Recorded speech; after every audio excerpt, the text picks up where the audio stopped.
आप सबको जय यीशु की। उस खुदा का धन्यवाद, परमेश्वर का धन्यवाद कि एक बार फिर से हमें उस जगह पे लेके आया, उस मौके पे लेके आया जहाँ पे आके हम परमेश्वर के वचन से कुछ बातों को सीखते हैं, कुछ बातों को समझते हैं।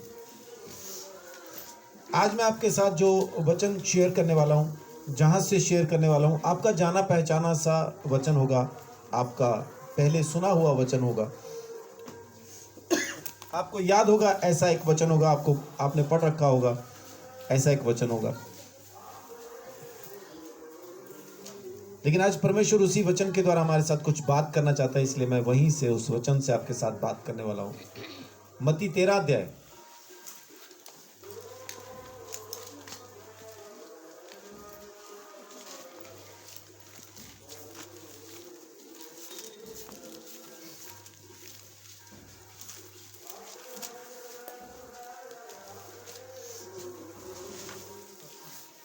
मत्ती 13 का जब आप 18 से 23 तक पढ़ते हैं, एक बार इसको पढ़ दीजिए कोई। अब तुम बोने वालों के दृष्टांत का अर्थ सुनो। जो कोई राज्य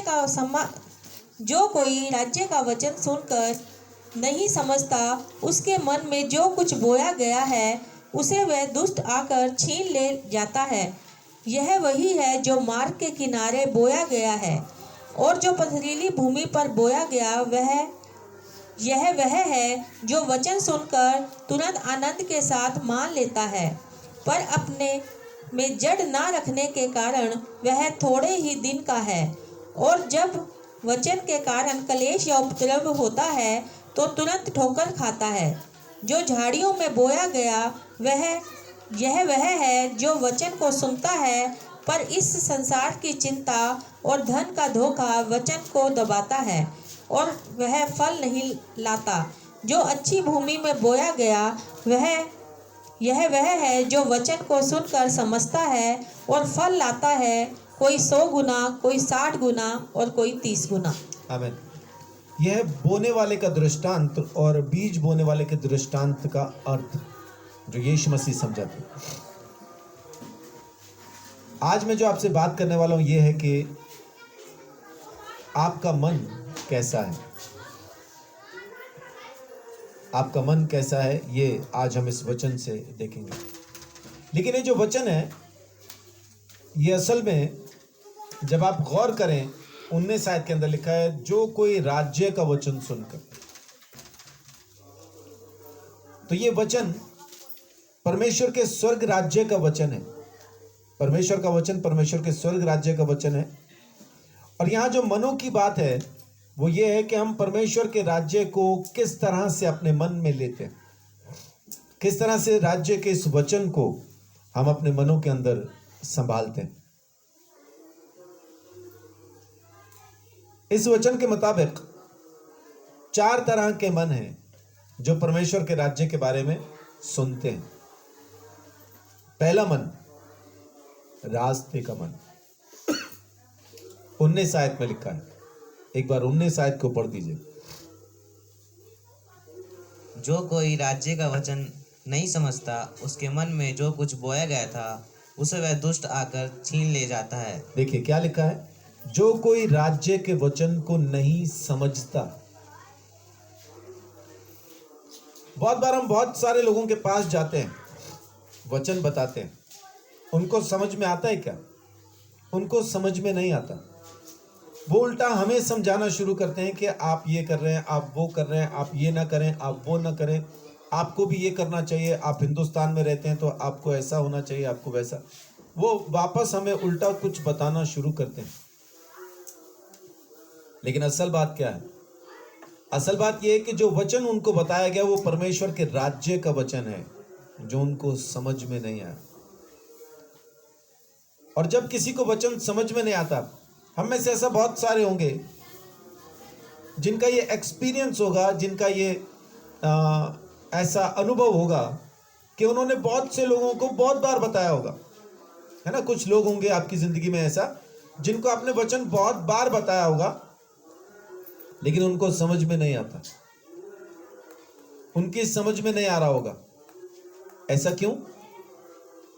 क्योंकि जो कोई परमेश्वर के वचन को समझता नहीं, शैतान उसके मन से उस वचन को चुरा ले जाता है। ये बात मैं नहीं कह रहा हूं, ये अंधविश्वास में नहीं कह रहा हूं, ये बात यीशु ने कही है। अब क्या ये वही लोग हैं सिर्फ कि जिन्होंने यीशु को स्वीकार नहीं किया, क्या उन्हीं के मन से शैतान वचन चुराएगा? या जो लगातार चर्च में आ रहे हैं, परमेश्वर उनके साथ बात कर रहा है? क्योंकि अगर परमेश्वर मुझे ये वचन दे रहा है आप तक पहुंचाने के लिए, तो इसका मतलब है कि वो हमसे बात करना चाहता है।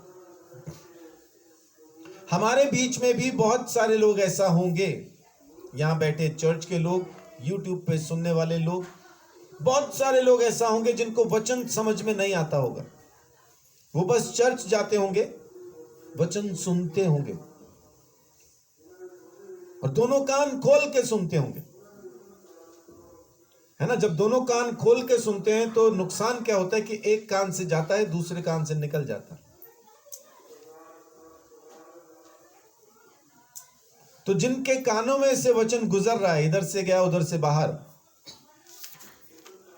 शैतान उनके अंदर परमेश्वर का बीज रहने नहीं देता, वो उसको चुरा लेता।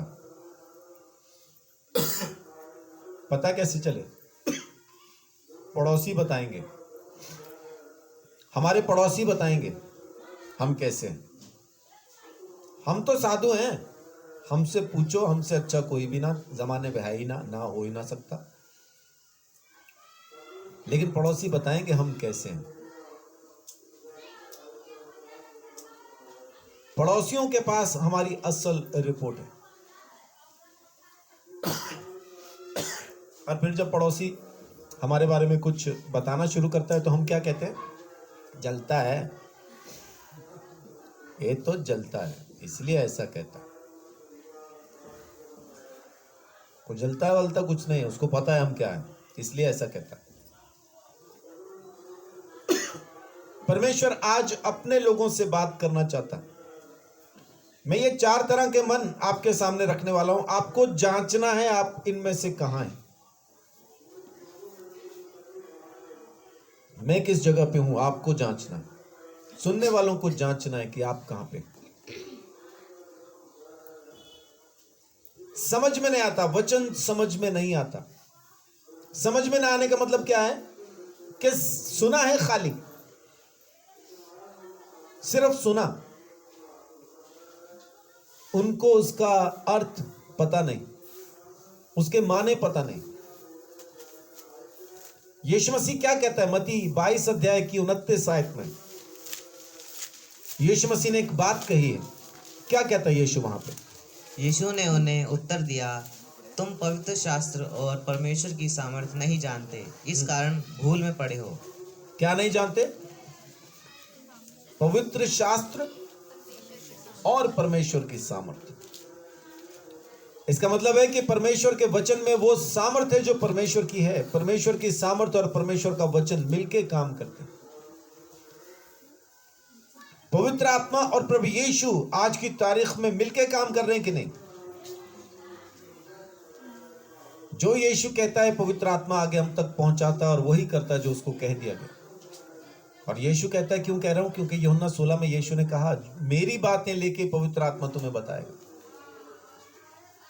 तो परमेश्वर का वचन और परमेश्वर की सामर्थ्य मिलके काम कर रही है। लेकिन अगर हम परमेश्वर के वचन को समझ नहीं रहे, ये खाली मैं आप लोगों की बात नहीं कर रहा हूं जो आप सामने बैठ के सुनते हैं, मेरे जैसे जो यहां पे बैठ के बोलते हैं, इन्हें भी नहीं पता वचन क्या कहता है। जो मन में आता है बोलते हैं, क्योंकि रोकने वाला तो कोई है नहीं, पूछने वाला तो कोई है नहीं।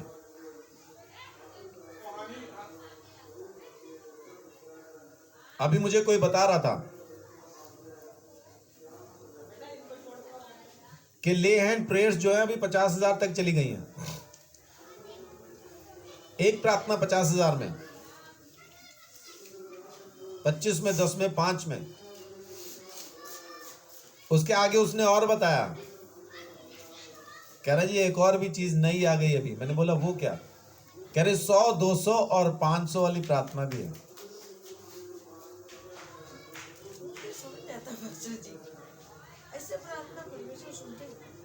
समझ क्यों नहीं आ रहा? क्योंकि उनको वचन समझ में नहीं आ रहा, और चमत्कार होते हैं उनकी प्रार्थनाओं से, इसीलिए तो लोग दे रहे आके उनको। चमत्कार कैसे हो रहे हैं? चमत्कार हो यीशु मसीह के नाम से। इनकी लियाकत नहीं है, वो नाम यीशु मसीह का लेते हैं तो बीमारी को यीशु का नाम पता है, इसलिए वो निकल जाती है। और ये शुरू से ऐसे नहीं थे। परमेश्वर ने इनको वरदान दिया होगा चंगाई का, बाद में इन्होंने उसको बेचना शुरू किया। और परमेश्वर एक बार जो वरदान दे दे उसको वापस नहीं लेता। शैतान आज किसकी ताकत से चंगाई कर रहा है? चंगाई तो वो ताकत तो उसको यहोवा से ही मिलती है। हम तो प्रार्थना में, यीशु मसीह प्रार्थना में उस ताकत को रोज वापस हासिल करता था। शैतान कैसे हासिल करता है? शैतान आज की तारीख में भी परमेश्वर के सिंहासन के सामने खड़ा होता है। प्रकाशित वाक्य 12:10 में लिखा है, वो परमेश्वर के सामने जाता है, लेकिन दोष लगाने जाता, प्रार्थना करने नहीं जा रहा, विनती करने नहीं जाता। शैतान परमेश्वर के सामने हमारे खिलाफ दोष लगाने जाता है, लेकिन क्योंकि परमेश्वर की हुजूरी में खड़ा होता है, इसलिए उसको सामर्थ तो मिलती है। तो शैतान भी तो परमेश्वर की सामर्थ से चंगाइयां कर रहा है। परमेश्वर चाहे तो शैतान से वापस ले ले, लेकिन उसने आज तक शैतान से वो ताकत नहीं छीनी। जब उससे नहीं छीनी तो इनसे भी क्यों छीनेगा? ये कम से कम उसकी टीम में तो हैं, यीशु का नाम तो लेते हैं। सो वो अपने को ये सोचने की जरूरत नहीं कि अगर इतने खराब लोग हैं तो उनसे चंगाइयां क्यों हो रही हैं। चंगाइयां तो यीशु के नाम से हो रही हैं, लेकिन सोचने की जरूरत यह है कि उनको वचन समझ में नहीं आया। यीशु ने कहा सेंत में दिया है, तुम भी सेंत में दो। तुम्हें फ्री में मिला है, तुम भी फ्री में। लेकिन फ्री वाला सिस्टम खत्म हुआ, बहुत कुछ चल गया ऐसा। तो सावधान, ऐसे लोग भी आएंगे, आ चुके हैं मार्केट के अंदर। आज की तारीख में बहुत से ऐसे विक्रेता हैं जो प्रार्थना बेच रहे हैं। कितने की लेनी है आप अपने हिसाब से ले लीजिए। अभी 50,000 तक की है, लेटेस्ट है ना, नया वर्जन आया 50,000 का, न्यू मॉडल। ये संदेश हमारे लिए कि मेरा मन कहाँ है, क्या मैं परमेश्वर के वचन को समझता हूं? अगर नहीं समझता तो वचन को तो शैतान चुरा लेगा। अब चुरा लिया शैतान ने परमेश्वर के वचन को, तो अब बोले क्या? बोलेंगे तो वही जो मन में है, फिर बोलते हैं वो, क्योंकि वचन तो रहा नहीं अंदर। जो उनके मन में आता है फिर वो बोलते हैं। क्या आप भी परमेश्वर के वचन को नहीं समझ पा रहे? अगर नहीं समझ पा रहे तो शैतान आपके अंदर से भी जो कुछ भी बोया जा रहा होगा चुरा रहा होगा। फिर आपके अंदर यीशु मसीह दिखाई नहीं दे रहा होगा, आपकी बातों में परमेश्वर का वचन सुनाई नहीं दे रहा होगा, आपके आसपास के लोग आपको पहचान नहीं पा रहे होंगे कि आप सच में बदल गए। अगर जमाने के लोग, आपके दोस्त, आपके रिश्तेदार आज तक आपको यह नहीं कह पा रहे हैं तू तो सच में बदल गया, तो समझ लीजिए आपको वचन अभी तक समझ में नहीं आया। क्योंकि आपको देख के लोग पहचान लेंगे कि ये बदल गया, और बदलेगा वही जिसको परमेश्वर का वचन समझ में आया हो। और ये राज्य की बात है, खाली आपके मन की नहीं। उस राज्य के साथ आपका मन कैसा है, ये यीशु मसीह इस दृष्टांत में बताना चाहता है। क्या आप सच में परमेश्वर के राज्य को पहचान पा रहे हैं, समझ पा रहे हैं? क्या सच में आपको यह एहसास हो रहा है कि जमीन के नहीं है आप स्वर्ग के हैं? आप इस जमाने के नहीं हैं, आप उस जमाने के हैं जो भी आने वाला है। आप इस जमीन के नहीं हैं, आप उस जमीन के हैं जो नई होके जमीन पे, यानी इस जगह पे आने वाली है। ये सब सिमट जाएगा, खत्म हो जाएगा।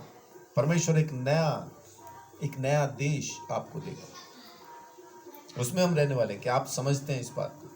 यीशु मसीह ने यहां पे हमारे मन की बात नहीं की है, बात कर रहा है परमेश्वर के राज्य के वचन की। लेकिन ये किन मनों में बोया जा रहा है, उन मनों के बारे में यीशु बात कर रहा है। कैसे कैसे मन है जिनमें ये बोया जाता है। पहला मन, इसको समझ में ही नहीं आता, इसकी समझ में नहीं आ रहा। हम जा के विनतियां करते हैं, लेकिन ये सुनते भी नहीं।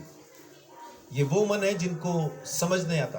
लगातार प्रचार हो रहा है, प्रार्थनाएं की जा रही हैं, सब कुछ हो रहा है, लेकिन ये वचन समझते नहीं। आके बैठेंगे, हालेलुया गाएंगे, घर जाएंगे वैसे के वैसे ही, कुछ फर्क नहीं पड़ता। दूसरा कुरिन्थियों 5 अध्याय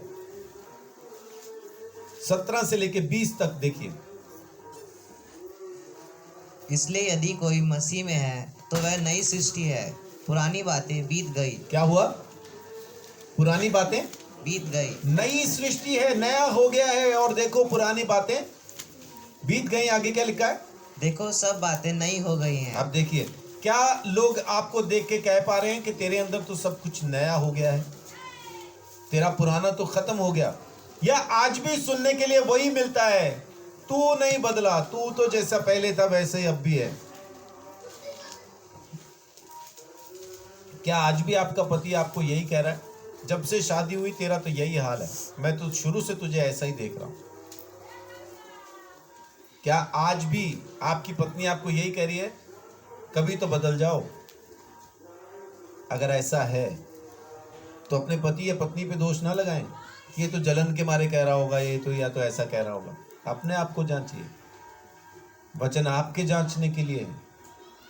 सामने वाला आपको कैसे कह दे कि आप बदल गए जब आप बदले ही नहीं? तो इसका मतलब है कि आप ये सोचते हैं कि मैं तो पहले भी ठीक था, मुझे बदलने की जरूरत थी ही नहीं, मैं तो जैसा था पहले भी अच्छा था, इसलिए आज भी वैसा ही हूं।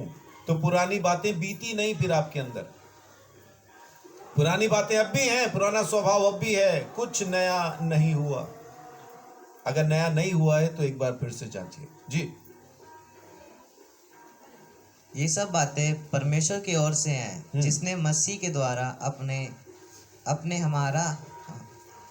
साथ हमारा मेल मिलाप कर लिया। हाँ, मसीह के द्वारा अपने साथ हमारा मेल मेल मिलाप कर लिया, और मेल मिलाप की सेवा हमें सौंप दी है जी।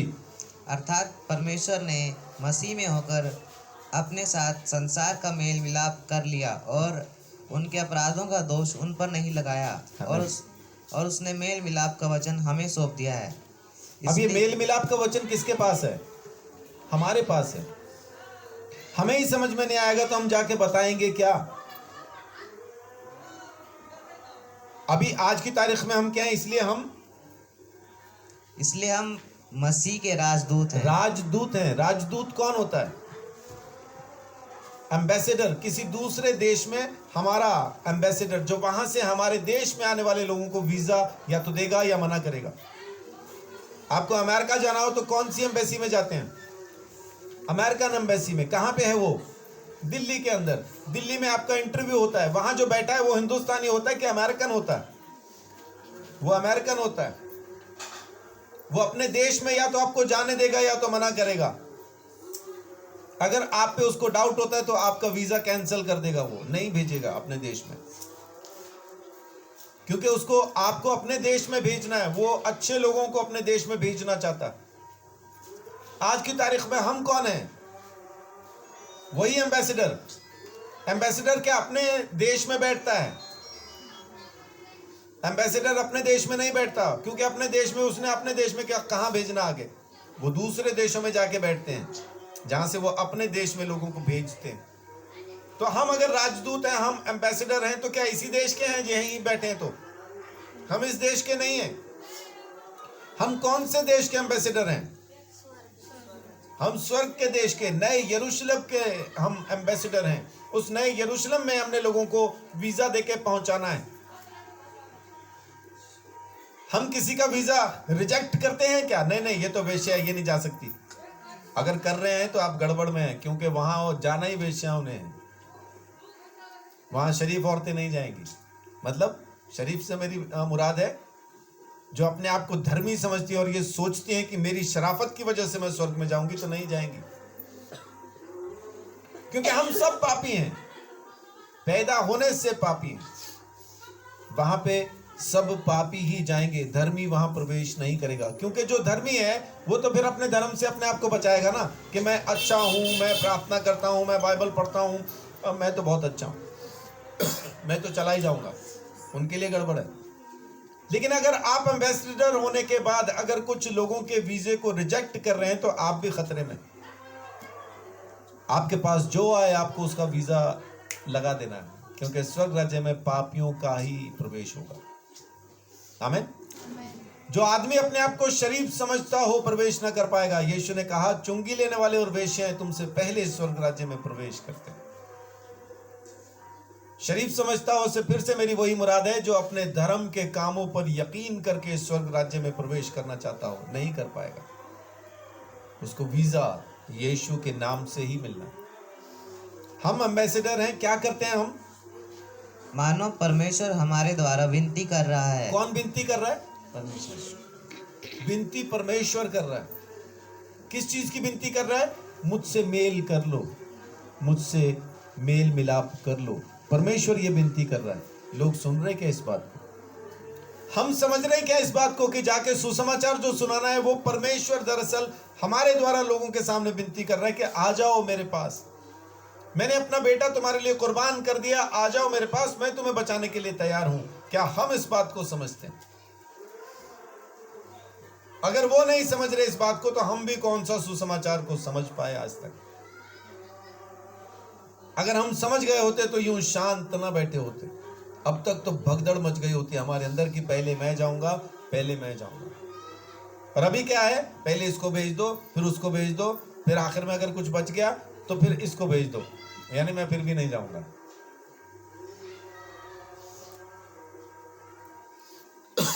परमेश्वर हमारे द्वारा विनती कर रहा है संसार के सामने, मेल मिलाप कर लो। होशे 4:6 में क्या लिखा है?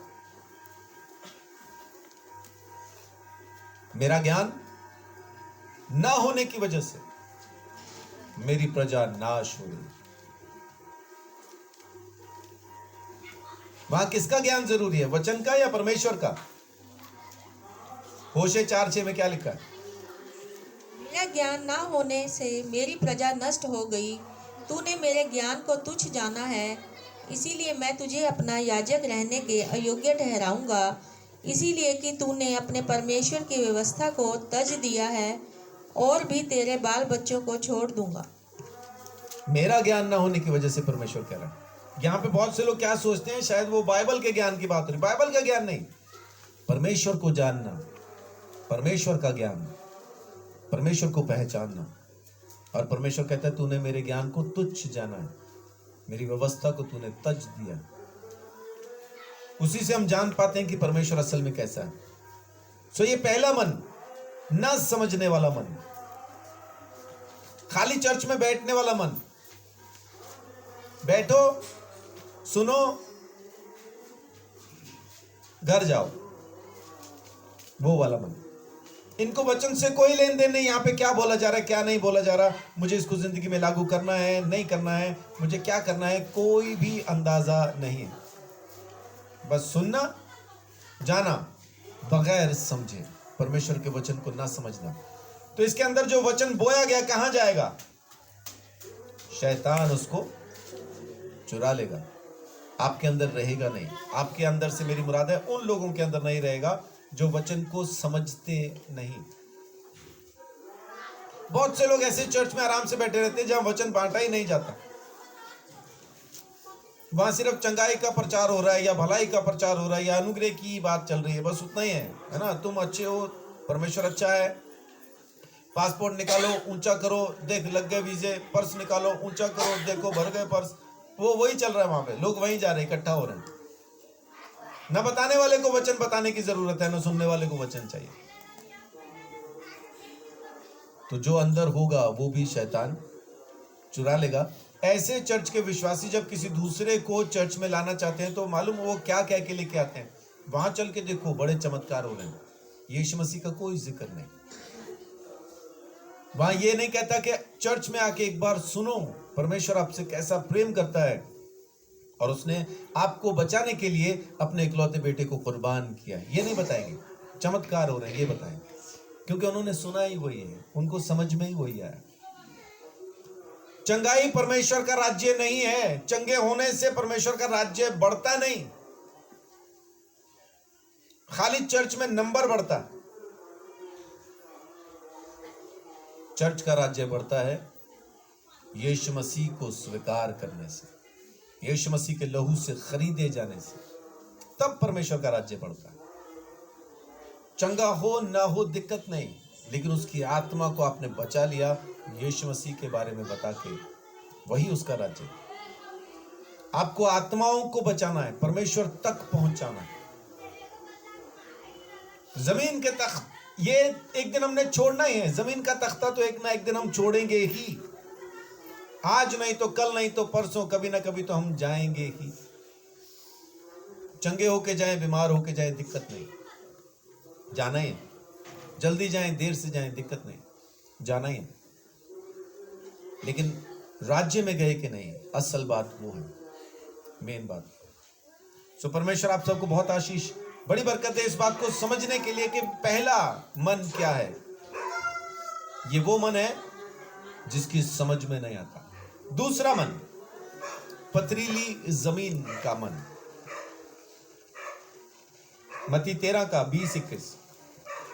और जो पथरीली भूमि पर बोया गया वह यह है जो वचन सुनकर तुरंत आनंद के साथ मान लेता है, पर अपने मन में जड़ न रखने के कारण वह थोड़े ही दिन का है, और जब वचन के कारण क्लेश या उपद्रव होता है तो तुरंत ठोकर खाता है। जी, ये कौन सा मन है? सुन के बड़ी जल्दी स्वीकार करने वाला, आनंद से ग्रहण करने वाला, लेकिन अंदर पत्थर भरे हैं बहुत सारे। पथरीला खेत, ये वो खेत है जहां पे पत्थर भी हैं, मिट्टी भी है, पथरीला खेत है। इस खेत में क्या हुआ कि बीज बोया गया, तुरंत स्वीकार किया, बड़ी खुशी से, आनंद से स्वीकार किया, लेकिन जैसे ही सताव आया छोड़ भी दिया, क्योंकि जड़ नहीं पकड़ पाया। वचन ने उनके अंदर जड़ नहीं पकड़ी। बहुत से लोग यीशु मसीह को सिर्फ इस वजह से छोड़ देते हैं कि उनके घर के अंदर चंगाई नहीं हुई, उनके घर के अंदर कोई अलग से कोई चमत्कार नहीं हुआ, इस वजह से यीशु को छोड़ देते हैं। अगर चंगा हो जाता तो यीशु को नहीं छोड़ते, चंगा नहीं हुआ इसलिए यीशु को उन्होंने। तो चंगाई परमेश्वर का राज्य नहीं है। मैं फिर से कहता हूं, परमेश्वर का राज्य है यीशु मसीह खुद। जब आपने यीशु को स्वीकार कर लिया तो कर लिया बस, क्योंकि वही आपको स्वर्ग का अधिकार देता है, वही आपको वहां प्रवेश करने के लिए वो अवसर देता है। दूसरा तिमोथियस 3:12 में लिखा है, अब जितने मसीह यीशु के साथ भक्ति के साथ जिंदगी बिताना चाहते हैं सब सताए जाएंगे। दूसरा तिमोथियस 3:12। पर जितने मसीह यीशु में भक्ति के साथ जीवन बिताना चाहते हैं वे सब सताए जाएंगे। सब सताए जाएंगे, लोगों के द्वारा, कभी दुष्ट आत्माओं के द्वारा, कभी कैसा, कभी रिश्तेदारों के द्वारा, कभी दोस्तों के द्वारा, कभी बीमारी के द्वारा, कभी पैसे के द्वारा सताए जाएंगे। बहुत से लोग कहते हैं जी प्रभु में आ जाओ, आपकी सब परेशानियां खत्म हो जाएंगी, लेकिन ऐसा नहीं है। मैं उनको यही कहता हूं कि जिस दिन आप प्रभु यीशु मसीह में आ जाएंगे उस दिन से आपकी परीक्षा शुरू हो जाएगी।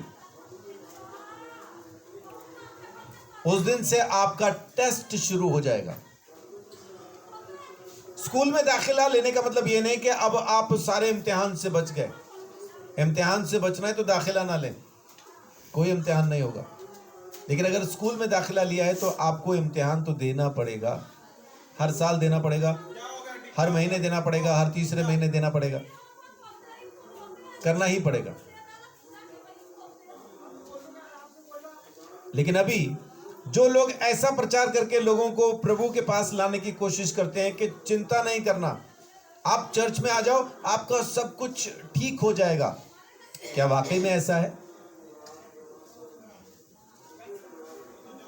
यीशु मसीह में जैसे ही आप आते हैं तो परीक्षाएं शुरू होती हैं। पहले तो आपके रिश्तेदारों से बातचीत शुरू होती है, वही आपको जीने नहीं देना चाहते। धर्म बदल लिया, पैसे ले लिए, तुमने तो ये कर लिया, तुमने तो वो कर लिया,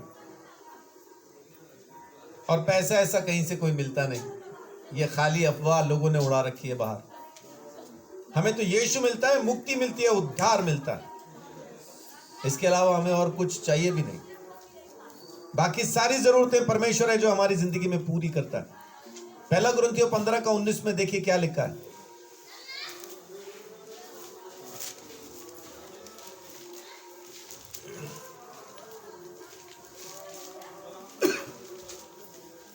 पहला कुरिन्थियों 15:19।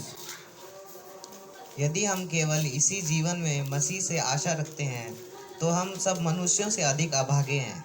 जी, क्या लिखा है कि अगर इसी जिंदगी के लिए हम यीशु मसीह से कोई उम्मीद रखते हैं ना, तो हम सब मनुष्यों से अधिक अभागे हैं, क्योंकि हमें सिर्फ इस जिंदगी की उम्मीद नहीं है, हमें उम्मीद है प्रभु यीशु मसीह से इस जमीन को छोड़ देने के बाद की जिंदगी की। हम यीशु मसीह के पीछे सिर्फ इसीलिए चले हैं ताकि जब हम अपने शरीर को त्याग दें, जब हम इस जमीन के तख्ते को छोड़ दें, उसके बाद हम परमेश्वर के राज्य में प्रवेश करें, उसके बाद हम परमेश्वर के घर में रहें। ये उम्मीद के साथ हम यीशु के पीछे चलें। वही उम्मीद है, वही हमारा असल ठिकाना, असल निशाना वही। अगर लोग इसी जमीन के लिए उस पर उम्मीद रख के आते हैं तो अभागे हैं। सब सही हो जाएगा, सब ठीक हो जाएगा, चर्च में आओ तुम्हारा सब बढ़िया हो जाएगा, ये सुसमाचार गलत है। असल सुसमाचार क्या है? प्रभु यीशु मसीह में आओ, वो तुम्हें उद्धार देगा, वो तुम्हें मुक्ति देगा, वो तुम्हें छुटकारा देगा। आमीन। असल बात वो है। अगर आपको वो नहीं चाहिए तो फिर यीशु के पास आने की भी जरूरत नहीं। असल छुटकारा आपको प्रभु यीशु मसीह के द्वारा ही मिलता है। देखिए लूका 9:23 से 27 पढ़िए।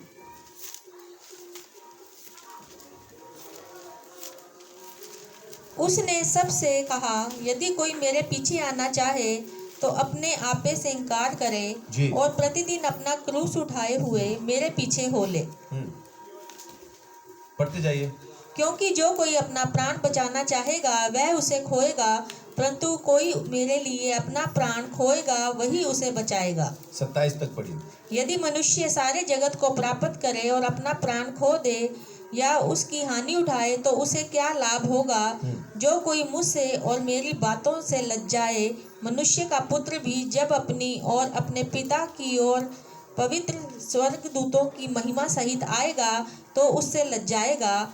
मैं तुझसे सच कहता हूँ कि जो यहाँ खड़े हैं उनमें से कुछ ऐसे हैं कि जब तक परमेश्वर का राज्य न देख लें तब तक मृत्यु का स्वाद न चखेंगे। यीशु मसीह यहाँ पे स्पष्ट कह रहा है, मेरे पीछे अगर आना है तो खुद का इनकार कर दे। खुद का इनकार क्या होता है?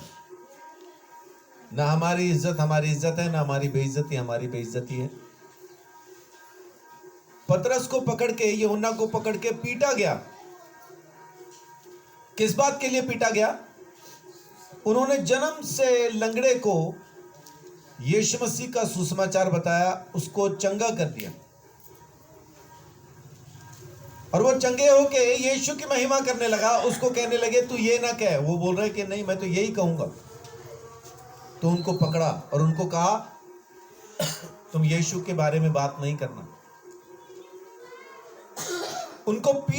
उनको ऐसा पीटा, माने वो सबसे बुरी एक सजा थी उस टाइम पे। उनको मारा। लेकिन पतरस और यूहन्ना ने क्या किया? जब उनको मारा तो उनको बहुत बेइज्जती महसूस हुई कि सबके सामने हमें मारा है, और वो रोने लगे कि प्रभु हमने क्या किया था, हमने तो तेरा वचन ही बताया था, इन्होंने हमें क्यों पीट दिया। यही हुआ ना वहां पे। फिर क्या हुआ? फिर क्या हुआ वहां पे?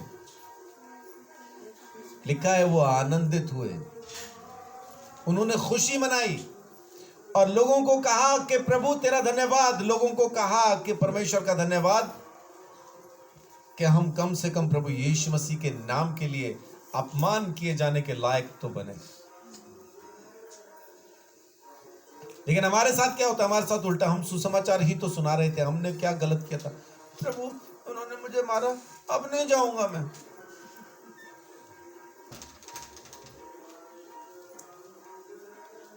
यीशु कहता है अगर मेरा चेला बनना है तो खुद का इनकार कर। और ये घर से ट्रेनिंग शुरू होती है। ये ट्रेनिंग घर से शुरू होती है।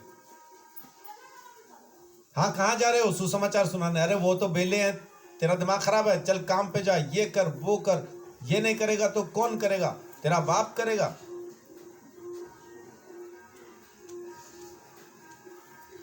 मिलता है सुनने के लिए।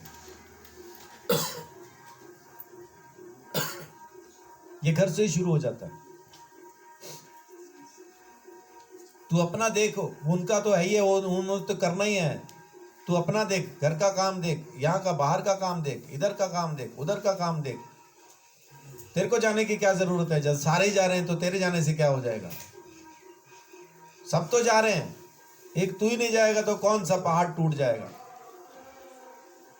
ये घर से शुरू होता है, फिर बाहर शुरू होता है। दोस्त लोग बोलना शुरू करते हैं, पहले तो तू ऐसा नहीं था, पहले तो तू हमारे साथ सब कुछ करता था, अब क्यों नहीं करता है? तूने धर्म बदल लिया, तेरे को पैसे मिले होंगे, ये है, वो बेइज्जती करना शुरू करते हैं। ये होगा। यीशु कहता है ऐसे टाइम पे अगर वचन ने तुम्हारे अंदर जड़ नहीं पकड़ी होगी, जिन लोगों के मन के अंदर वचन जड़ नहीं पकड़ा हुआ होगा, वो लोग फिर यीशु का इनकार कर देते हैं।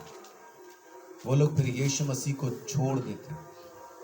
वो लोग यीशु मसीह को त्याग देते हैं। वो लोग यीशु मसीह से दूर हो जाते हैं। कारण उन्होंने जड़ नहीं पकड़ी। उन्होंने जड़ नहीं पकड़ी।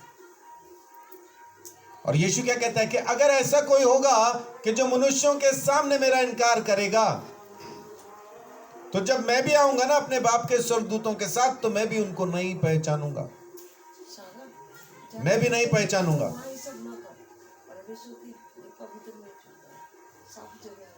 मैं उनको नहीं पहचानूंगा। जो जमीन के ऊपर मुझे छोड़ देते हैं, मैं भी उनको नहीं पहचानूंगा।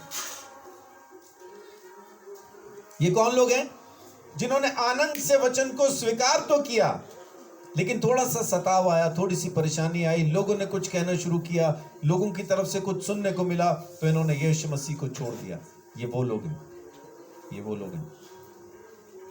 प्रकाशित वाक्य 2:10 में लिखा है कि मृत्यु तक, मर जाने तक विश्वासी रह, तो मैं तुझे जीवन का मुकुट दूंगा। प्रकाशित वाक्य 2:10 कहता है ना। कुछ कष्ट सहने होंगे, जेल में डाले जाएंगे, तुम मार भी दिए जाओगे, लेकिन प्राण देने तक विश्वासी रहे, तो मैं तुझे जीवन का मुकुट दूंगा। परमेश्वर के राज्य को इन्होंने ग्रहण तो किया, लेकिन सताव में खड़े न रह सके। पति ने कह दिया तू प्रचार करना बंद कर दे, तो बंद करके घर बैठ गए। पत्नी ने कह दिया अगर बाहर गए तो लौट के नहीं आना, वहीं रह जाना, तो घर पे ही रह गए। माँ बाप ने कह दिया। और माँ बाप के टाइम पे आज्ञाकारी बच्चे कब बनते हैं? सुसमाचार के समय पे। जब माँ बाप उनको सुसमाचार सुनाने के जाने के लिए मना करते हैं, तो आज्ञाकारी बन के घर पे बैठ जाते हैं और फोन भी करते हैं, पास्टर जी क्या करें, मम्मी ने मना कर दिया। मना तो तुझे तेरी सहेली के जन्मदिन पे जाने से भी किया था, तब रुकी थी क्या? तब नहीं रुकी थी। सुसमाचार पे जाने से रोक दिया तो घर ही बैठ गए। कितने आज्ञाकारी हो जाते हैं उस टाइम। इतने ही आज्ञाकारी थे अगर तुम, तो अब तक तो डॉक्टर इंजीनियर बन गए होते। बाकी कोई आज्ञा नहीं मानी जिंदगी में, ये वाली मान लेते फटाफट। क्यों? क्योंकि वचन ने जड़ नहीं पकड़ी, परमेश्वर का राज्य मन में नहीं आया। इस वजह से पथरीली जमीन इसको कहते हैं। परमेश्वर का राज्य जब तक मन में जड़ ना पकड़ ले, यह परमेश्वर के राज्य का वचन है, यह परमेश्वर के घर का वचन है, यह परमेश्वर का खुद का वचन है। जब तक ये वचन आपके अंदर जड़ नहीं पकड़ लेगा, आप काम नहीं करेंगे। मेरी माँ ने मेरे लिए 18 साल प्रार्थना की और मैं 18 साल कहता रहा मैंने नहीं करना प्रचार, मैं नहीं बनूंगा पादरी, क्योंकि मेरे अंदर वचन नहीं था। मैंने लगातार कहा मैं नहीं बनूंगा। और मेरी माँ का चैलेंज था, देखते हैं बेटा तू बड़ा है, या मेरे को तू नहीं बोलती थी, वो बोलती थी शैतान बड़ा है कि मेरा यीशु मैं देखती हूं, एक दिन तू बदलेगा, मेरी माँ कहती। और मैं कहता था मैं नहीं बदलूंगा, कह रही कोई नहीं देखते। उसका चैलेंज था, सीधा बोलती थी मुझे, तू बदलेगा, शैतान हारेगा, यीशु जीतेगा। तू बदलेगा भी, तू प्रचार भी करेगा, मैं भी देखूंगी, तू भी देखेगा। और मैं बोलता था बुढ़िया पागल है। 18 साल मेरी माँ ने प्रार्थना की मेरे लिए, और मैंने 18 साल में नशा बढ़ता ही गया, मेरा कम नहीं हुआ। मेरी माँ को अगर ये तसल्ली हो कि चल 2 साल प्रार्थना की, पहले से कुछ कम हुआ नशा, तो उसको कुछ तसल्ली तो हो, लेकिन इन 18 सालों में हर महीने, हर साल मेरा नशा बढ़ता ही गया, कम नहीं हुआ। तो उसको क्या तसल्ली हो कि बदल जाएगा। लेकिन बस उसको विश्वास था अपने परमेश्वर पे, प्रभु यीशु मसीह पे, कि वो महान है, शैतान उसके सामने कुछ नहीं। और यही चैलेंज वो मुझे लगातार करती थी, तू बदलेगा एक दिन। मैं बोलता था नहीं बदलूंगा। लेकिन आज आपके सामने हूं, पता नहीं बदला कि नहीं, ये आप बता सकते। पंचकुला में मेरा दोस्त है, कृष्ण नाम है उसका। उसको पता चला कि मैं आया हूं, तो वो शराब लेके, कोल्ड ड्रिंक लेके, सोडा लेके, पानी लेके, नमकीन लेके, साथ में कुछ और नॉनवेज वगैरह ऐसा लेके कार में रख के ले आया, और सड़क पे खड़े होकर बोल रहा, भाई कई दिन बाद मिला, ले आज लगाते हैं। मैंने बोला मैं नहीं पीता हूं अभी। उसने बड़ा मेरे को, एक लगा ले, मैं इतनी दूर से आया यार, मेरी तो शर्म रख ले। मैंने जब नहीं लगाई तो मेरे को थोड़ा दूर होके ऐसा ऊपर से नीचे तक देख के बोल रहा है, जिस चौधरी को मैं जानता तो तू वो तो नहीं है, वो तो मर गया, तू तो कोई और है। तो मैंने प्रभु को धन्यवाद दिया, मेरे बचपन का दोस्त मुझे देख के कहता है तू कोई और है, तू वो नहीं।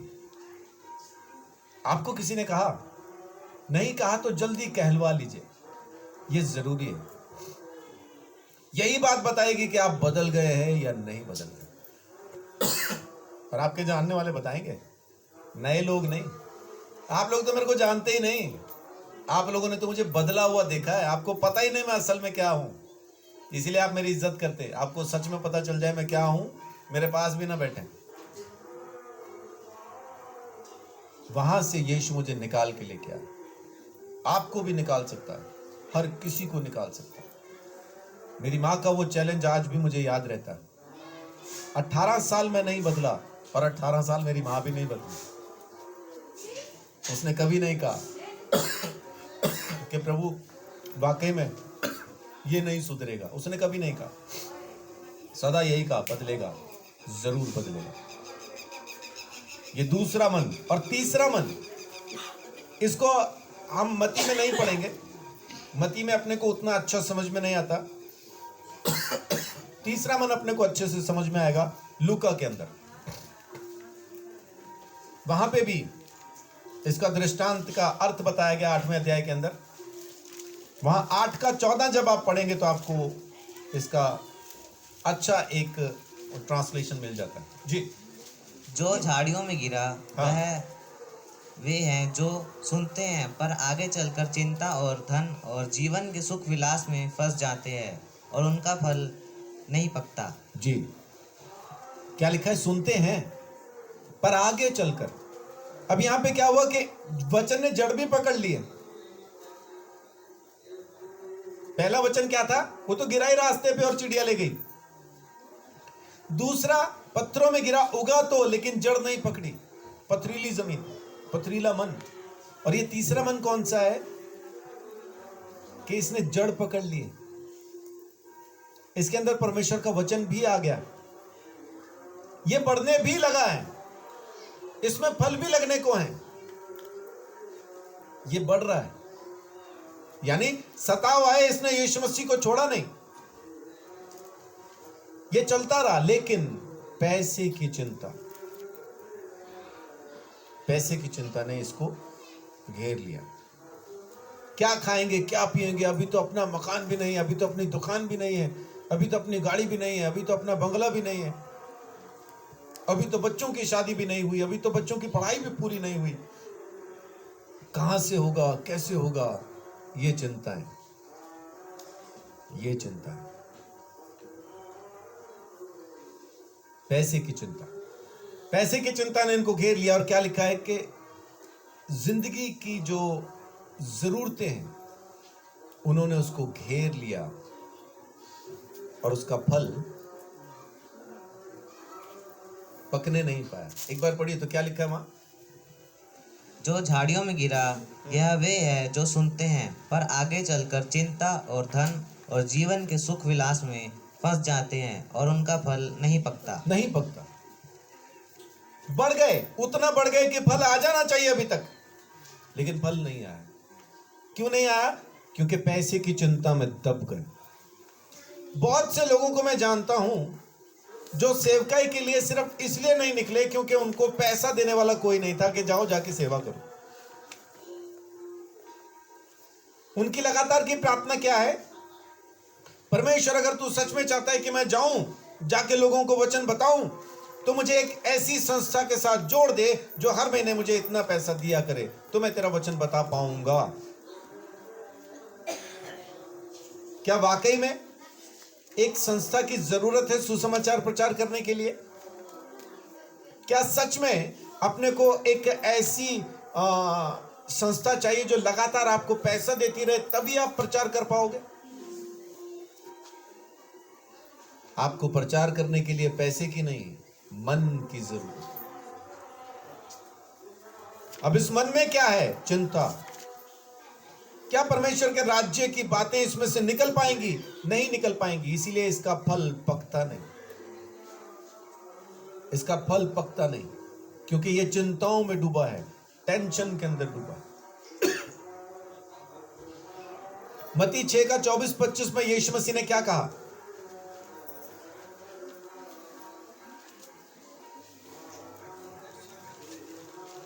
कोई मनुष्य दो स्वामियों की सेवा नहीं कर सकता, क्योंकि वह एक से बैर और दूसरे से प्रेम रखेगा, जी, या एक से मिला रहेगा और दूसरे को तुच्छ जानेगा। जी।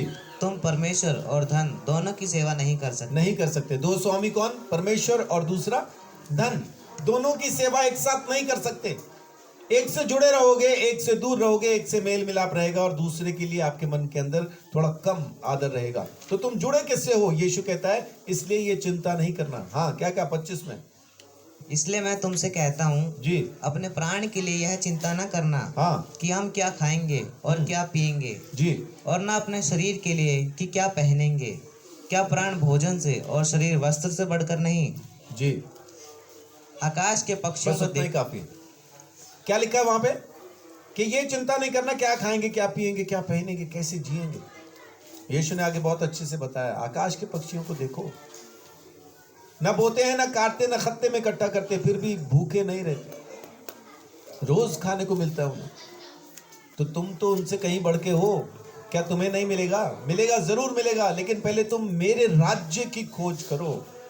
और ये राज्य क्या है? परमेश्वर का वचन, जो अभी हम सीख रहे हैं कि परमेश्वर का वचन परमेश्वर का राज्य है। जब ये वचन आपके अंदर जड़ पकड़ लेता है, जब ये आपके अंदर बस जाता है, जब आप इसके मुताबिक जिंदगी बिताना शुरू करते हैं, फिर किसी चीज की कमी नहीं रहती, फिर किसी तरह की कोई भी घटी नहीं रहती। पहला तीमुथियुस 6 अध्याय, पैसे का लालच वहां लिखा है। पैसे का लालच वचन में साफ लिखा है कि ये सब बुराइयों की जड़ है। पहला तीमुथियुस 6 का 9-10। पर जो धनी होना चाहते हैं हाँ, वे ऐसी परीक्षा और फंदे और बहुत सी व्यर्थ और हानिकारक लालसाओं में फंसते हैं जो मनुष्यों को बिगाड़ देती है और विनाश के समुद्र में डुबा देती है। जी, क्योंकि रुपए का लोभ सब प्रकार की बुराइयों की जड़ है, जिसे प्राप्त करने का प्रयत्न करते हुए बहुतों ने विश्वास से भटककर अपने आप को नाना प्रकार के दुखों से छलनी कर लिया, छलनी बना लिया, छलनी बन गए, है ना। इतने छेद हो गए उनके अंदर कि छलनी बन गए। इतने दुख आ गए उनकी जिंदगी में कि अब तो छलनी जैसा छेद हो गए। और कारण क्या है? पैसे का लालच। पैसे की चिंता क्या पैसे का लालच है? पैसे के बारे में सोचते रहना ही लालच है। उसको आप चिंता कहें, उसको आप जैसा भी समझ लें, पैसे के बारे में उतना सोचते रहना ही परेशानी का कारण है। आपको अलग अलग तरह की परेशानियां इस चिंता की वजह से आ जाती हैं। 3600 तरह की बीमारियां जमीन के ऊपर आज नई नई बीमारियां इजाद हो रही हैं। डिप्रेशन, शुगर, बीपी, ये तमाम चीजें कहां से आई? चिंता नहीं तो दी है। ये जो आजकल ब्रेन हैमरेज होने लगी है, हार्ट अटैक होने लगे हैं, कहां से आया है? चिंता ही तो है। और चिंता किस चीज की? पैसे की। पैसा होगा तो हम कर पाएंगे, नहीं होगा तो जी हम तो सुसमाचार भी प्रचार नहीं कर पाएंगे, हम तो जा ही नहीं पाएंगे। मेरी मां जिसने 18 साल मेरे लिए प्रार्थना की कि मैं निकलूं और जाके सुसमाचार का प्रचार करूं, सन 2009 में जिस संस्था के साथ मैंने सेवकाई शुरू की थी, मैंने BCI बिलीवर्स चर्च से मैंने ट्रेनिंग ली और बिलीवर्स चर्च के साथ ही मैंने सेवकाई शुरू की। 2005 में मैं आया था, 7 में सेवकाई शुरू की, 9 में मैंने परमेश्वर की आवाज को सुन के सेवकाई को छोड़ दिया। वो माँ जिसने मुझे भेजा था जा जाके सेवकाई कर, जब उसने सुना कि मैंने संस्था छोड़ दी, उसने फोन करके मुझे कहा, ये क्या किया तूने? क्या कहा? ये क्या किया तूने? संस्था क्यों छोड़ दी? अब तो तेरी शादी भी हो गई है, बीवी भी है, परिवार है, उसको खिलाएगा कैसे, संभालेगा कैसे? तुझे संस्था नहीं छोड़नी चाहिए थी। अगर तुझे यही करना था तो फिर शादी क्यों की? जब सब कुछ वो कह चुकी तो फिर मैंने बाद में आखिर में कहा, माँ एक बात बता, क्या इसी परमेश्वर के पीछे भेजने के लिए तू इतनी दुआएं मेरे लिए करती थी जो मेरी रोटी का इंतजाम भी नहीं कर सकता? कह रहे नहीं वो तो करेगा। फिर मैं कहा तेरे को क्या चिंता है, जब वो करेगा तो फिर कर लेने दे। कहना क्या चाहता हूं, वो माँ जिसने 18 साल मेरे लिए प्रार्थना की कि मैं परमेश्वर की सेवा करूं, और जब मैंने संस्था छोड़ी तो उसको भी चिंता हो गई कि अब खाएगा कहां से। छोटे मोटे विश्वासी की तो छोड़ दीजिए।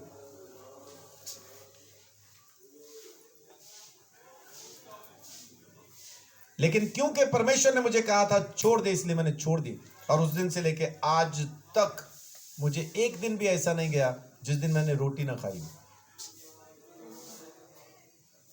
और ना ही मेरी रहती जिंदगी में कभी वो दिन आएगा, क्योंकि उस परमेश्वर ने मुझे कहा है ना कि तू निकल, मैं तेरा साथ दूंगा।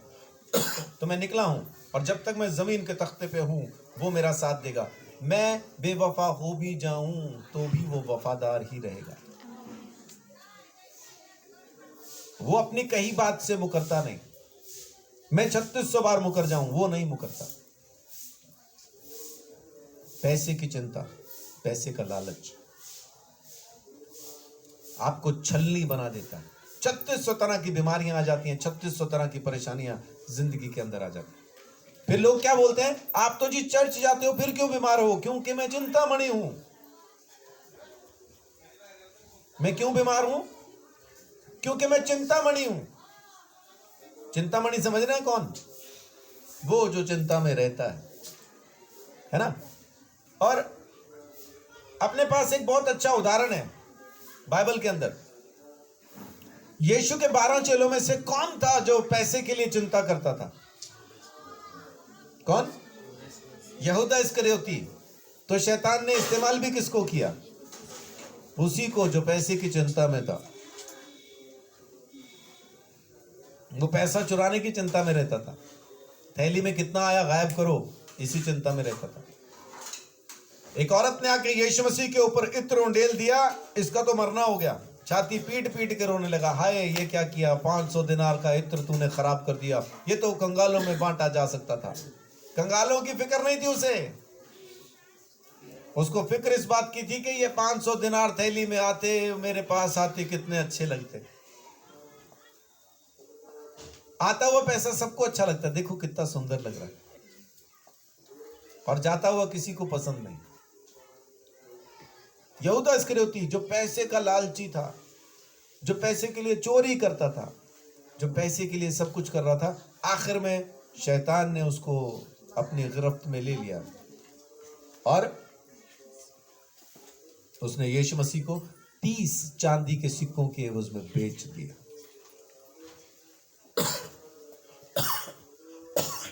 पैसे की चिंता। क्या पैसे का संबंध मन से है? बाइबल में यीशु ने अभी बताया, तीसरा मन, कांटों वाला मन। और जब आप पढ़ेंगे मत्ती 6 में, मत्ती 6 का 19 से 21 में जब आप पढ़ेंगे तो वहां पे लिखा है कि जहां तेरा धन है वहीं तेरा मन भी है, वहीं तेरा मन भी लगा रहेगा। मत्ती 6 का 19 से 21।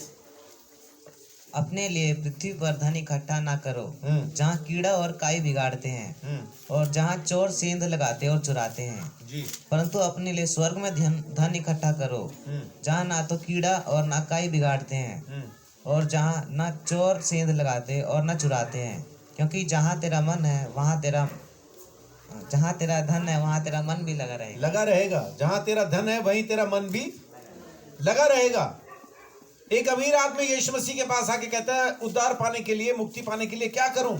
यीशु मसीह कहता है, आज्ञा मान। कह रहा बचपन से मानता हूं। तो यीशु ने कहा, फिर एक चीज की कमी तुझ में है, जितना पैसा तेरे पास है कंगालों में बांट। तो बड़ा उदास हो गया और चला गया। क्यों? क्योंकि वो बहुत धनवान इंसान था, बहुत धनी था। उसका मन पैसे से लगा था, यीशु की बात इसलिए वो मान नहीं पाया। आज हम कहें जी हमारे पास कौन सा पैसा है जो हम ये यीशु की बात नहीं मानेंगे? बहुत से लोग इसीलिए यीशु मसीह की बात नहीं मानते क्योंकि पैसा नहीं है। सेवकाई करने के लिए निकल जाओ, नहीं निकलते। क्यों? क्योंकि पैसा नहीं है। बहुत बार क्या होता है कि कभी कोई बीमार दिखे या कोई परेशान दिखे, परमेश्वर का आत्मा आपको कहता है इसकी मदद कर। आपके पास वही 100 रुपए और परमेश्वर का आत्मा कह रहा है इसको दे दे, लेकिन आप नहीं देते। क्यों? क्योंकि पैसा नहीं है। इस 100 के बाद आगे नहीं है।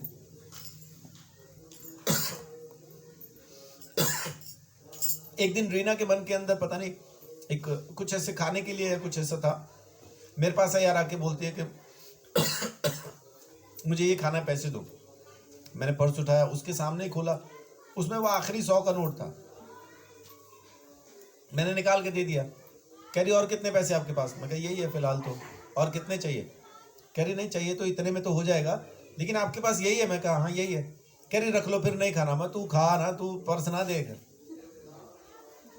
कह रही फिर पैसे कहाँ से आएंगे? मैं कहा मैं कौन सा अपनी जेब से खर्चता हूँ, मैं तो अपने बाप की जेब में से खर्चता हूँ। मेरे पर्स में खत्म होते, मेरे बाप की जेब में खत्म नहीं होते। उसकी बात समझ में नहीं आई। थोड़ी ही देर के बाद मेरे पास कोई आया, कौन आया मेरे को ध्यान नहीं है, लेकिन कोई घर पे ही आया और मेरे को 1200 रुपये दसमांश दे के गया। मैंने फिर पर्स में रखा, फिर दोबारा दिखाया। मैं कहा ये देख। कह रहे आपके तो घर बैठे आ जाते हैं। मैं कहा घर बैठे मेरा बाप भेज रहा है भाई। पैसे की चिंता नहीं, पैसा मेरे बाप के पास बहुत है। मुझे जब चाहिए, जहां चाहिए, जितना चाहिए वो देता। इसलिए मैं फालतू की ख्वाहिशें भी नहीं करता, क्योंकि वो तो मेरी फालतू की जो ख्वाहिशें ना उनको भी पूरा कर देता। एक सोने की अंगूठी मैं पहना करता हूं, वो मेरी बीवी इस उंगली में पहनती थी। एक दिन वो कंघी कर रही थी उसको पहने हुए, तो वो उसके अंदर एक नग लगा हुआ था, वो बड़ा चमक रहा था ऐसे करते हुए ना, कंघी कर रही थी तो चमक रहा था वो। मैं नीचे बैठा, नीचे इन द सेंस कि तब हमारे पास बेड नहीं होते थे, गद्दा नीचे लगाते थे तब। तो मैं बैठा हुआ देख रहा था और कंघी कर रही थी, और मैं मन में सोच रहा था प्रभु जैसी अंगूठी इसने इधर पहनी है ना, मैं ये छोटी वाली उंगली में पहनना चाहता हूँ ऐसा ही किसी नग के साथ। उसने कई सालों से पहन रखी थी वो अंगूठी। उसी शाम को जब वो वापस आई तो मुझे आके क्या बोलती है, अंगूठी के नीचे जख्म हो गया, उंगली में से खून निकलने लगा। भाई मैंने ऐसा नहीं किया था, मैंने कुछ नहीं कहा था, मैंने कुछ भी नहीं कहा था। मैंने बोला क्या हुआ? अब मेरे को तो पता था मैंने सुबह क्या सोचा था, अब मैं कह तो कुछ नहीं रहा उसको। कह रही एक काम करो, जब तक जख्म ठीक ना हो जाए आप पहन लो। पहनाना शुरू किया, इधर नहीं आई, इधर नहीं आई, इधर नहीं आई, इधर आ गई, और मुझे इधर ही पहननी थी वो। उस दिन की पहनी, 2008 में पहनी थी, आज तक मैं ही पहनता हूं। वो वापस नहीं गई। उसने भी बोला आपके हाथ में अच्छी लगती है। तो मेरी तो ऐसी ख्वाहिशें भी वो परमेश्वर पूरी कर देता है। उसने शाम को आके वो अंगूठी मुझे दी, अगले दिन सुबह तक उसकी उंगली भी ठीक हो गई, जख्म का निशान भी नहीं था। समाने वो परमेश्वर है, आपको लालच की जरूरत नहीं। वो जो चाहे सो कर सकता है, जो चाहे सो कर सकता है। आप देखें अगर 2 कुरिन्थियों 8:9 में वहां पे लिखा है कि कंगाल ही इसलिए बना ताकि हम अमीर हो जाएं। है ना। उसका अनुग्रह क्या है कि वो कंगाल इसलिए बना ताकि हम अमीर हो जाएं। और फिलिपियों 4:19 में लिखा है कि महिमा सहित वो धन परमेश्वर ने मसीह यीशु में रखा है, जिसके द्वारा वो हमारी हर घटी को पूरा करता है। आमीन। आप इनको नोट कर लीजिए, दोनों वचनों को, इसको आराम से पढ़ सकते हैं आप। 2 कुरिन्थियों 8:9 और फिलिपियों 4:19। इन दोनों में आपको मिलेगा कि यीशु मसीह ने किस तरह से हमारे लिए इंतजाम किया है कि वो पैसा हम तक पहुंचे।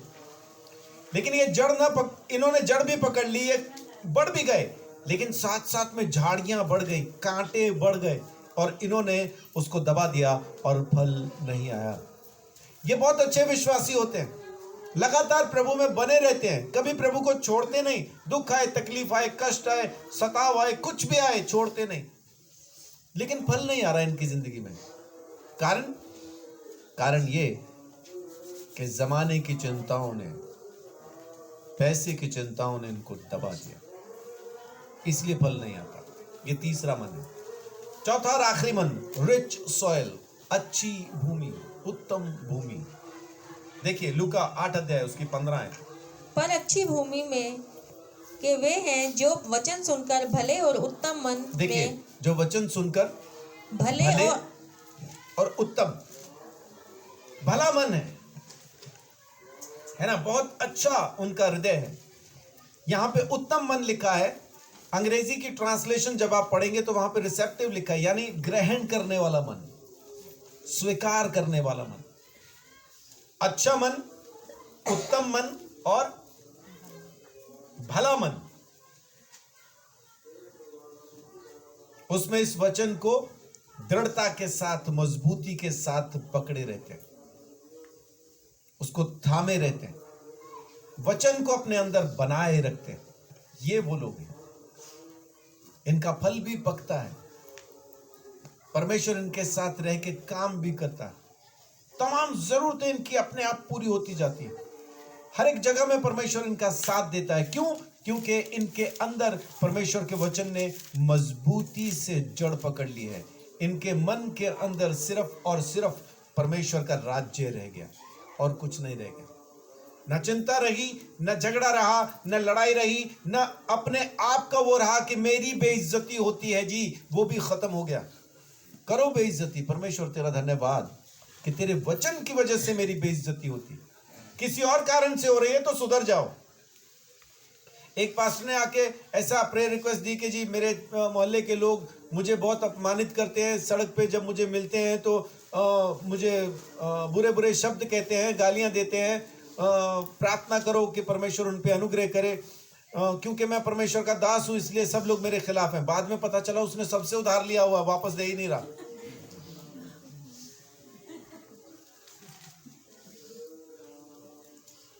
तो अब अगर गालियां दे रहे तो क्या यीशु की वजह से खा रहा है?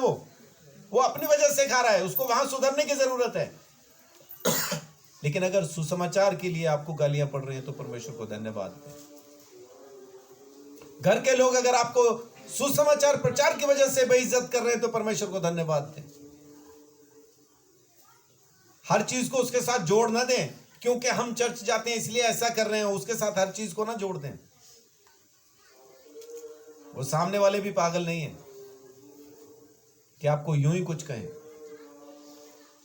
अगर वो कुछ कह रहे हैं तो दो में से एक वजह से कह रहे होंगे, या तो आपकी खुद की कोई गलती है इस वजह से कह रहे होंगे, और या फिर आप वचन सुनाते होंगे तो आपको रोकने के लिए कहते होंगे। तो अगर आपको सुसमाचार की वजह से कहा जा रहा है, बेइज्जत किया जा रहा है, तो परमेश्वर को धन्यवाद दें। ये उत्तम मन के लोग कौन है? जिन्होंने परमेश्वर के वचन को बहुत अच्छे से ग्रहण कर लिया, अपने अंदर समा लिया। इस मन के अंदर सिर्फ और सिर्फ परमेश्वर का राज्य है, परमेश्वर का वचन है, और कुछ बाकी नहीं रहा। इसके अंदर भराई वही है। अगर कोई ऐसी एक, वो मधुबन क्या बोलते हैं, वो जो गोल सी होती है जिसके अंदर गेहूं भर देते हैं, नीचे से निकालते खोल के, एक लोहे का होता है ना वो गोल सा, टंकी, ड्रम, यही कहते हैं।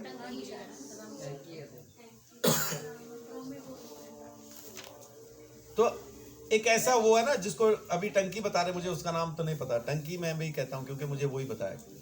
जिसमें गेहूं भर देते हैं ऊपर से, उसके नीचे एक अलग ढक्कन होता है, उसको खोलते हैं, यहां से गेहूं निकलना शुरू होती है, जितनी चाहिए निकल आई, फिर उसको दोबारा से बंद कर देते हैं। अब इसके अंदर गेहूं भरी है, तो जब खोलेंगे तो निकलेगा क्या? अगर मुझे चावल चाहिए तो इसको खोलेंगे, चावल भी तो निकलना चाहिए ना। अच्छा, चावल भरेंगे तो चावल निकलेंगे। अच्छा, वैसा था, मैं सोचा कुछ भी भर दो, फिर जो मन हो खोल के निकाल लो। ऐसा तो नहीं है कि भरी गेहूं है, लेकिन जब दाल चाहिए तो खोल लो, दाल निकलेगी, जब चावल चाहिए तो चावल निकलेंगे। जब ऐसा तो नहीं है, जो भरेंगे वही निकलेगा।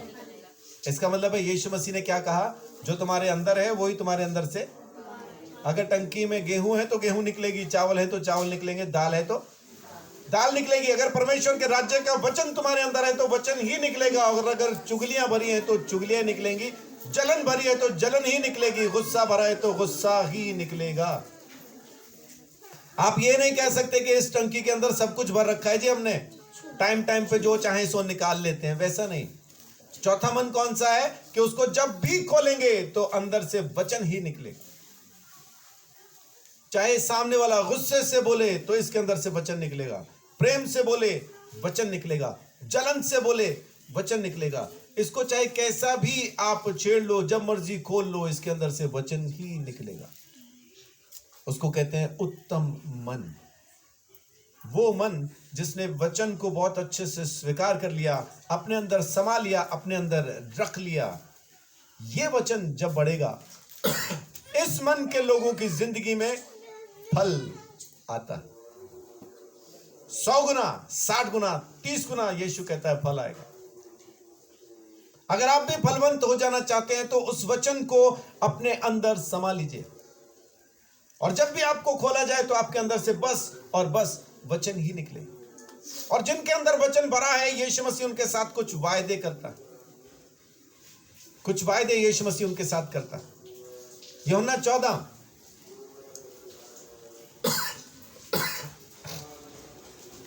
ये यीशु का वायदा है। इसमें इस टंकी के अंदर से कभी भी ये नहीं निकलता, जब इसको खोलो तो ये नहीं निकलता, वो तो नहीं सुधर रही जी, फिर हम क्या करें, ये नहीं निकलता इसके अंदर से। ये कौन सी टंकी में से निकलेगा? जिसके अंदर अभी बहुत कुछ बाकी है, वचन के अलावा और कुछ भरा हुआ है। जब भी उसको खोलेंगे तो उसके अंदर से ये निकलेगा, हम तो प्रेम करते हैं जी, लेकिन वो, ये कौन सी टंकी में से निकलता है? जिसके अंदर वचन के साथ साथ और भी कुछ भरा हुआ है। लोग तो बधाई देने गए, उलाना दे के आ जाते हैं, है ना। किसी के यहाँ पे बच्चा पैदा हुआ तो पड़ोस की दादी चली गई बधाई देने। अब पहले उसकी दादी इसके पोतों को बहुत कुछ बोलती है, अब ये उलाना देने गई है, लेकिन अब बधाई भी दे रही है ना। तो बड़ा खुश होकर उसको कह रही है, तेरी दादी सारा दिन मेरे पोतों को यही कहती रहती है, काले हैं काले हैं, अब तू भी तो काला ही है ना।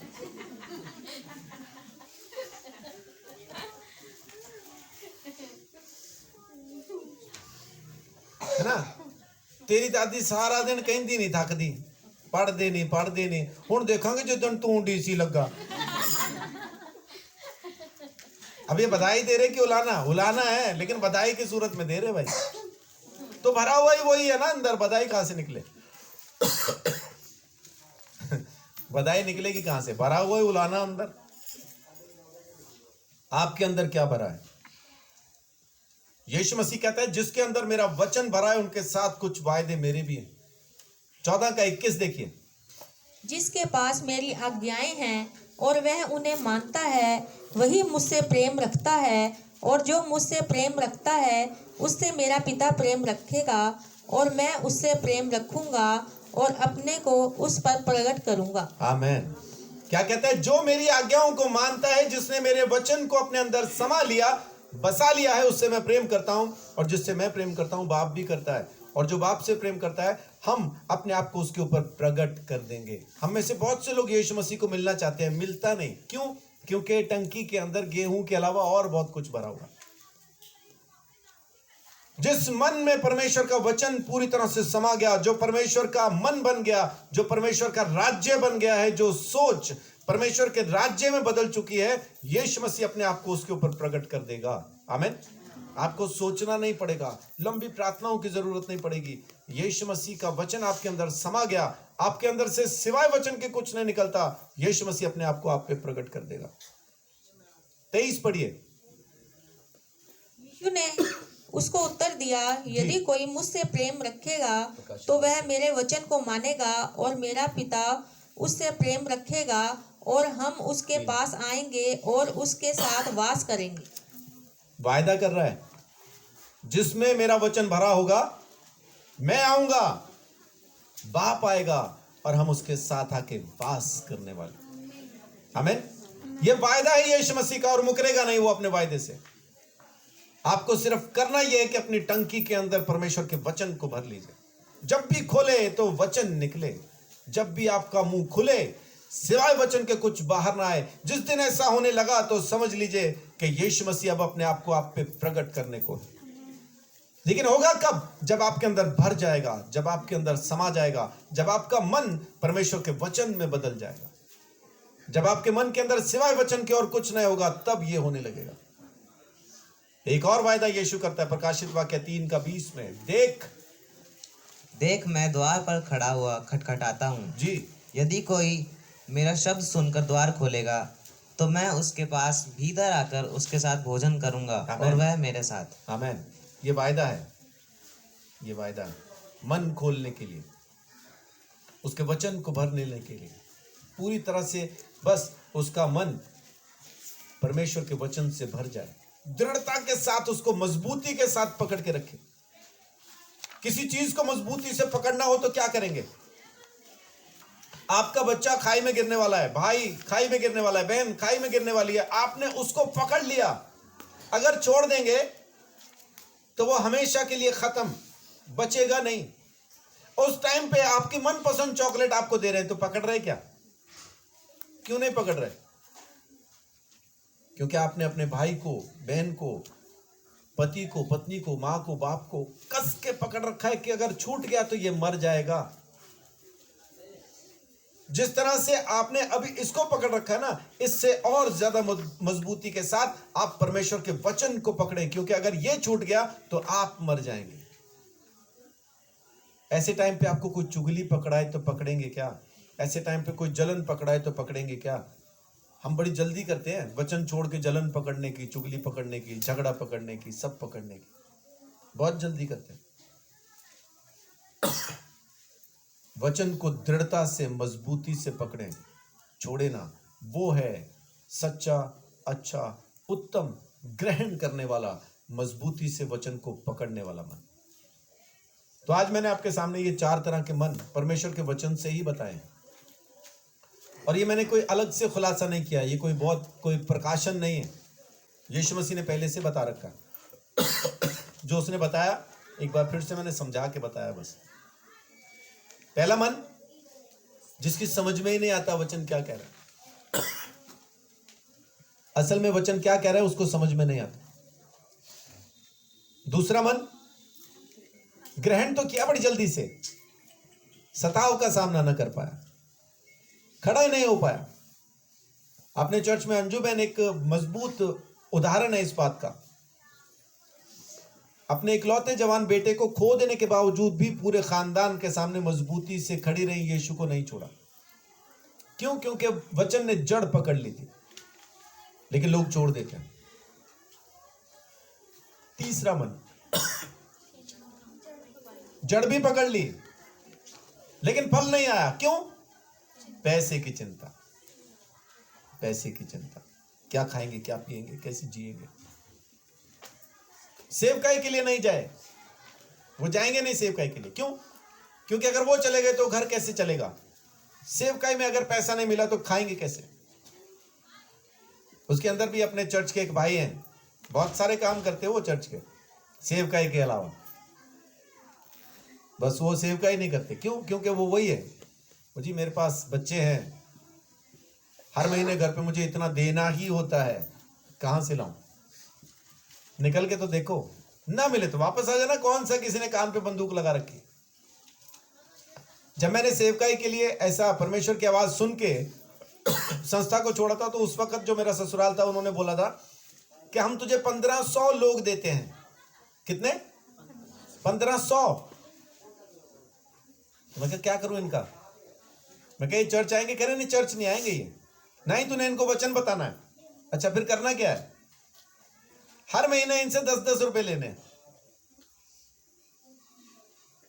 अगर 1500 लोगों से मैं 10-10 रुपया हर महीने लूं तो कितना हुआ? 15,000। क्या 15,000 में घर नहीं चल जाएगा? चल जाएगा।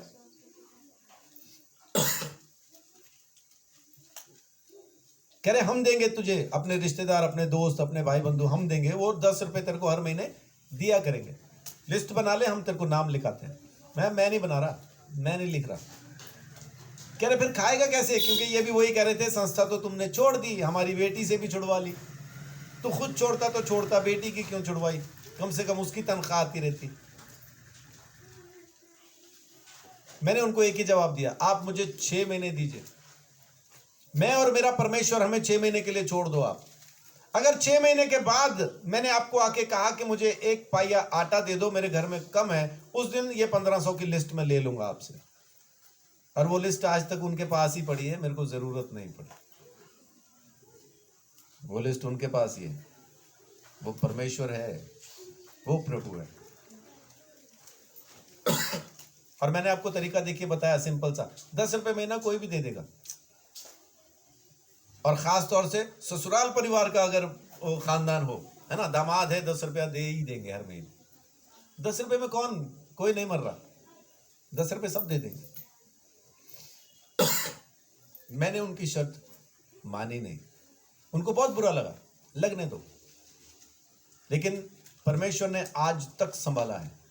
मुझे सच में उनके पास जाके ये कहने की जरूरत नहीं पड़ी, मेरे घर में आज आटा नहीं है, मुझे आटा दे दो। प्रभु का धन्यवाद। हाँ, उन्होंने दिया बहुत कुछ, ये नहीं कह रहा कि उसके बाद उन्होंने हमें दिया ही कुछ नहीं, बहुत कुछ दिया, खाने को पीने को बहुत कुछ दिया। वो अपनी तरफ से देते थे, वो आज भी देंगे, हम आज भी ले लेंगे। लेकिन जाके मांगा नहीं कभी उनसे, कभी ये नहीं कहा खत्म हो गया, परमेश्वर ने मांगने नहीं दिया। वो परमेश्वर हमारे साथ है, तो फिर टेंशन की क्या बात। चौथा मन जो मैंने बताया, उत्तम अच्छा वचन को दृढ़ता से स्वीकार करके, ग्रहण करके, मजबूती से पकड़ने वाला। और वायदा है यीशु मसीह का कि ऐसे लोगों के ऊपर मैं अपने आप को प्रकट कर दूंगा, मैं और मेरा बाप आके उसके साथ वास करेंगे। और क्या चाहिए? जब सारा स्वर्ग आपके साथ आके वास करे तो आपको और क्या चाहिए? आपको और कुछ नहीं चाहिए। वो स्वयं स्वर्ग का रचने वाला, जमीन और आसमान का बनाने वाला वो खुदा, जब खुद आके आपके साथ रहना शुरू कर दे तो आपको और किस चीज की जरूरत पड़ती है? फिर आपको किसी चीज की जरूरत नहीं, क्योंकि जब वो खुद आपके साथ है फिर तो चीजें आपका एड्रेस पूछ के आपके पास पहुंचती हैं, फिर आपको किसी चीज की जरूरत नहीं पड़ती। आमीन। सो परमेश्वर आप सबको बहुत आशीष, बड़ी बरकत दे।